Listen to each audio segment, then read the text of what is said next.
Olá, estamos iniciando pela TV Suprem, braço de comunicação da União Planetária, mais uma entrevista do movimento 2022-2030, o Brasil e o Mundo que Queremos, uma parceria da Universidade de Brasília, através do Núcleo de Estudos do Futuro, do Centro de Estudos Avançados Multidisciplinares com a União Planetária. Hoje teremos o privilégio de conversar com o professor José Nelson Onochik. Vamos revisitar sua infância e juventude, sua formação básica e universitária e os caminhos que o levaram a ser um importante pesquisador. O nosso convidado é graduado em Física pela Universidade de São Paulo e doutor pela Universidade da Califórnia. Ele também fez um pós-doutorado na Universidade da Califórnia em Santa Bárbara. Foi professor da Universidade de São Paulo por cerca de 2 anos. Sua área de estudos estão no campo da biofísica molecular e das reações químicas em matéria condensada, com ênfase nas reações nos processos bioenergéticos de animais e plantas. Desde 2011, ocupa na Universidade de Rice, nos Estados Unidos, a cadeira de Andrew Ace Buchanan de Física.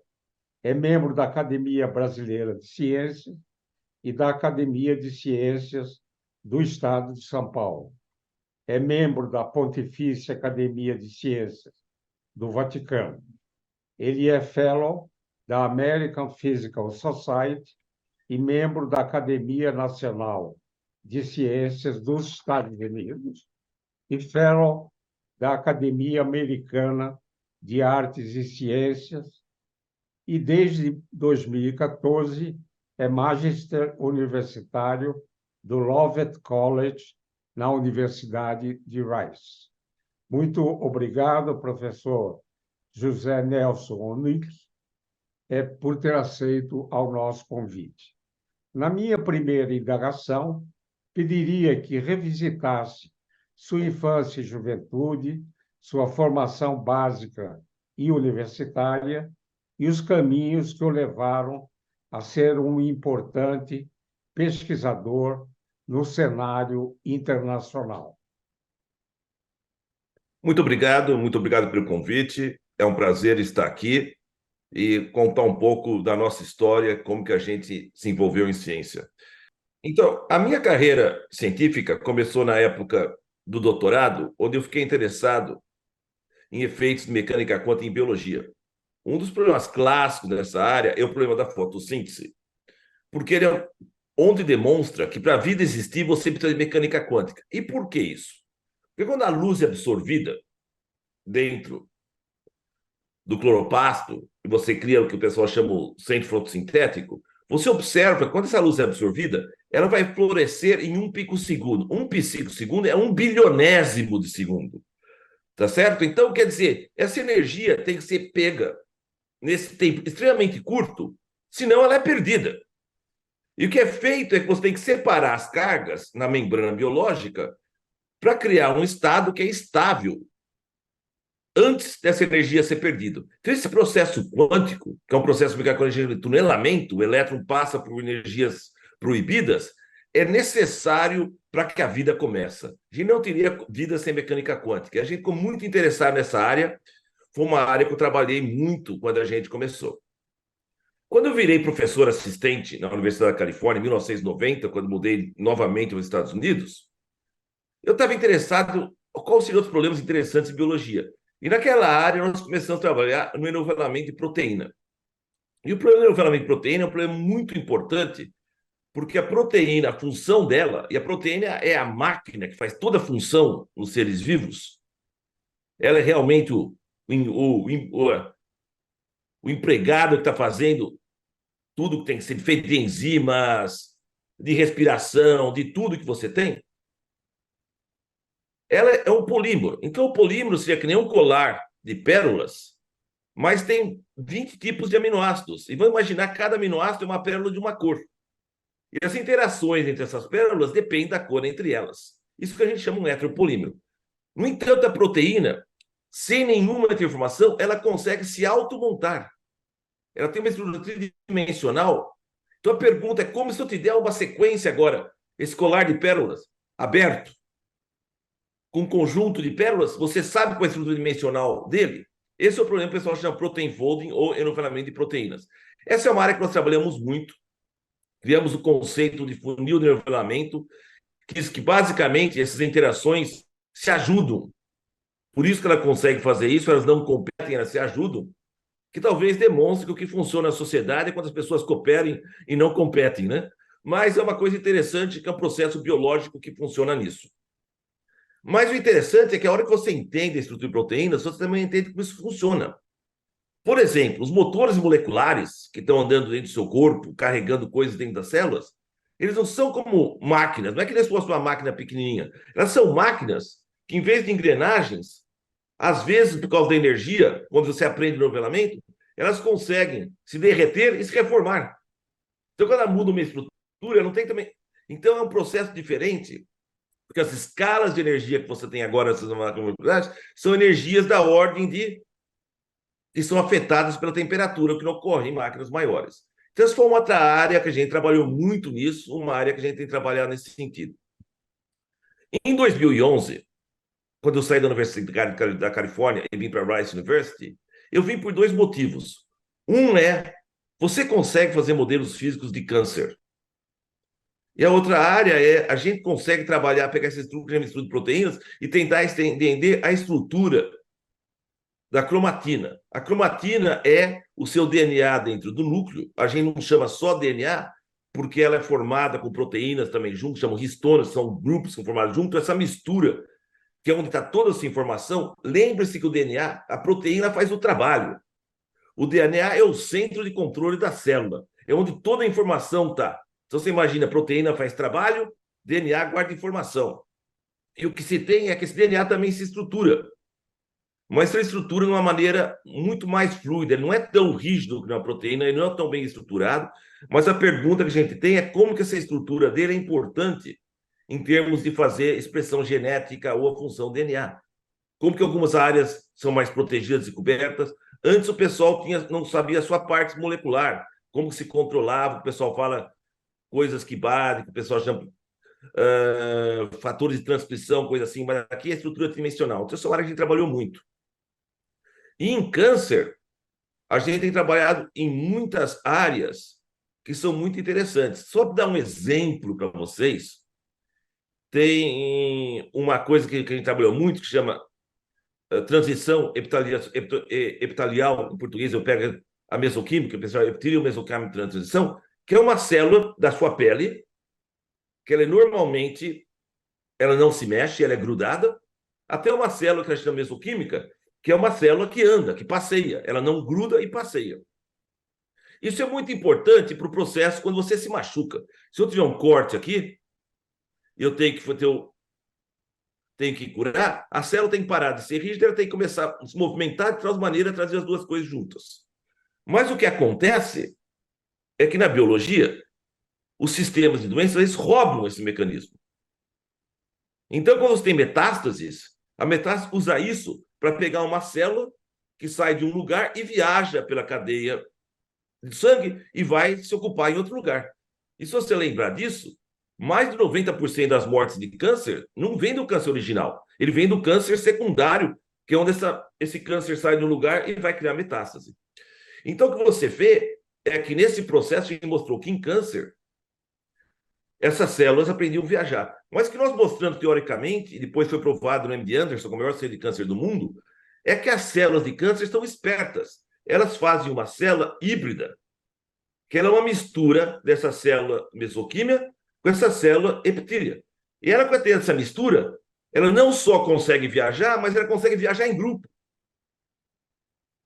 E se ela viaja em grupo, ela se defende muito mais. Então é muito mais difícil para o organismo brigar contra ela. Então, quanto mais híbrida essa célula, maior o grupo e piora o câncer.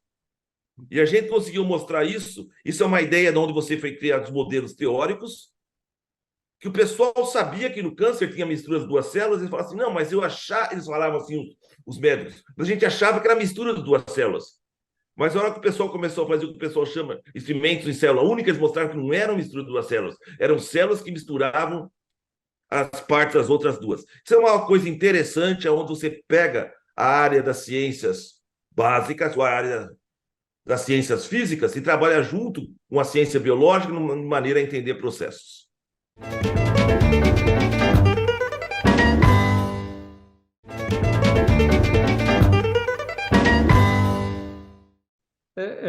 Professor, conhecendo o sistema de ciência e tecnologia brasileiro e a sua grande experiência nos Estados Unidos, poderia comparar as políticas de desenvolvimento científico e tecnológico entre o Brasil e os Estados Unidos?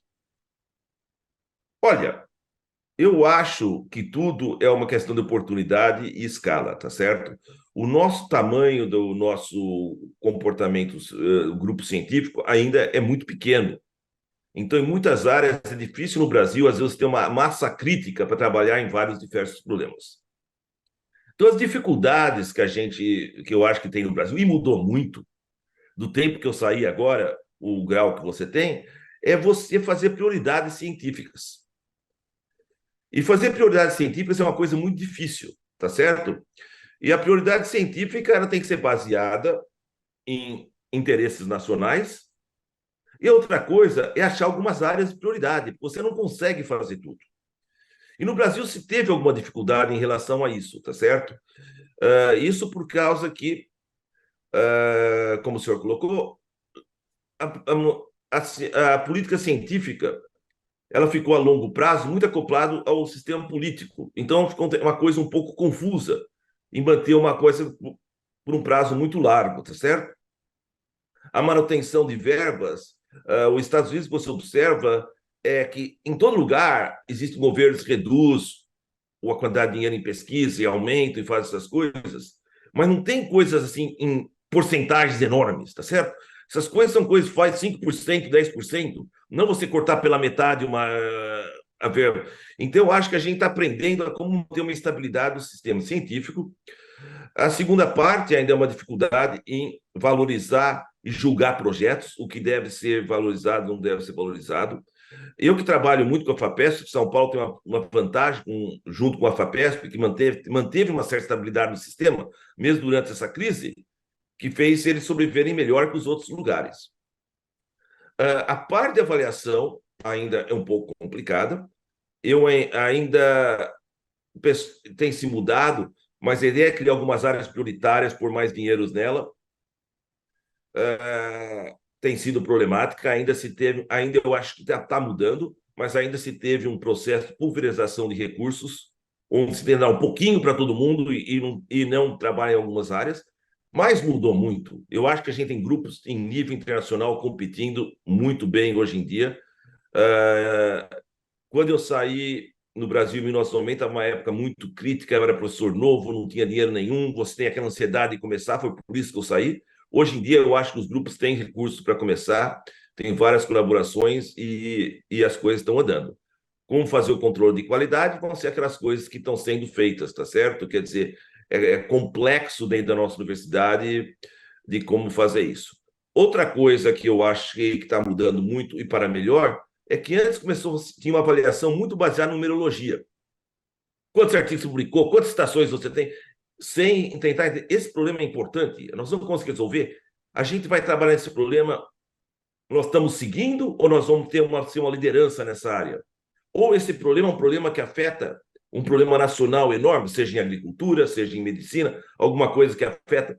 Então, eu acho que isso a gente mudou muito. Eu acho que isso é em função do crescimento que teve nos últimos 30 anos da massa crítica, de uma área existir e você conseguiria as coisas.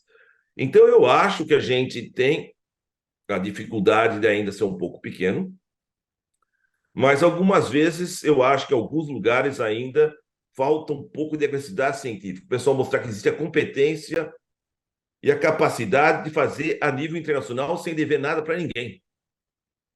Nós temos cientistas desse nível, em alguns lugares ainda não se faz isso, mas eu acho que em outras áreas nós estamos muito bem. Muito bom. Professor, o movimento 2022, 2030, o Brasil e o mundo que queremos, ele procura envolver os jovens na construção de caminhos para a gente ter um Brasil e um mundo melhor e mais justo.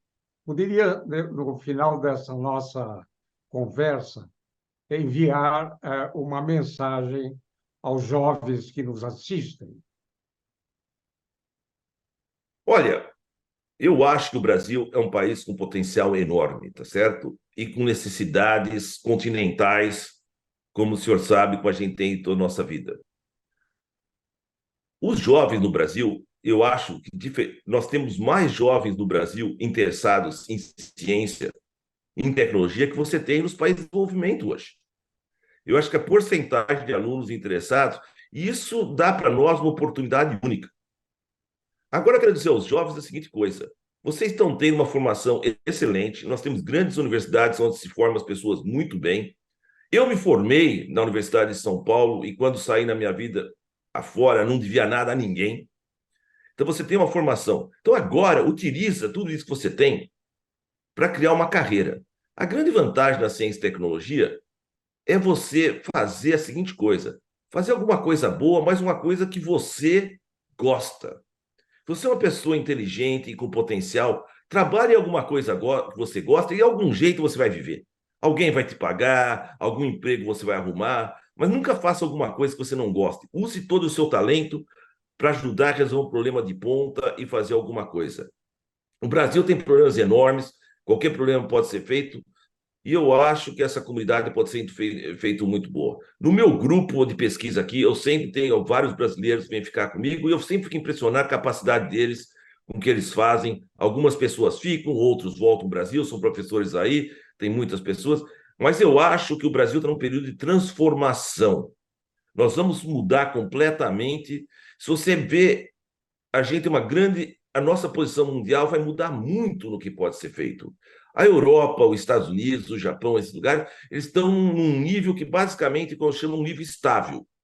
Eles não vão ter uma transformação enorme. O Brasil acho que vai transformar. O nosso país, daqui a 20 anos, vai ser um país onde vocês vão olhar para trás e falar: esse pessoal fazia muito pouco. Então vocês vão fazer muito mais agora.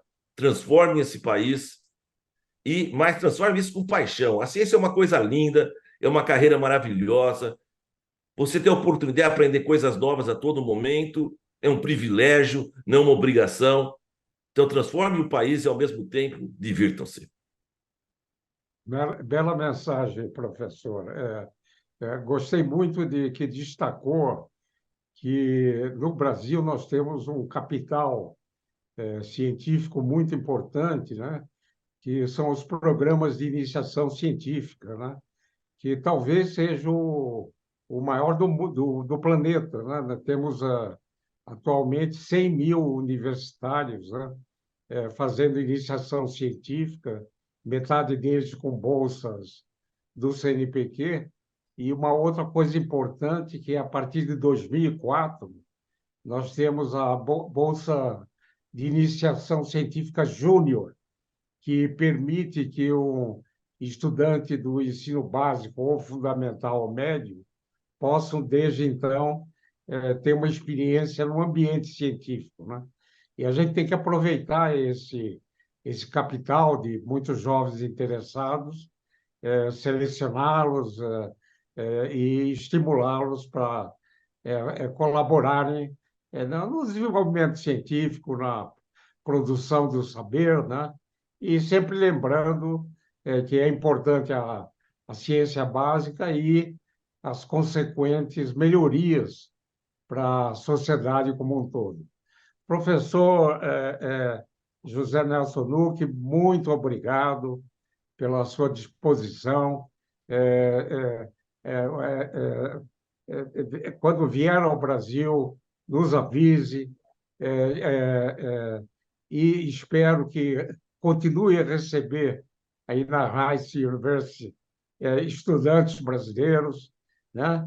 E é muito importante, né, que a gente tenha é, pesquisadores brasileiros atuando em outros países, porque isso pode facilitar um intercâmbio científico importante e necessário. Então, muito obrigado de coração por essa conversa. E esse e outros programas do Movimento 2022, 2030, o Brasil e o Mundo que Queremos, podem ser acessados no canal YouTube do canal Supre. Gostaria de agradecer a atenção de todas e todos que estiveram com a gente e voltaremos a nos encontrar em uma próxima oportunidade. Até lá!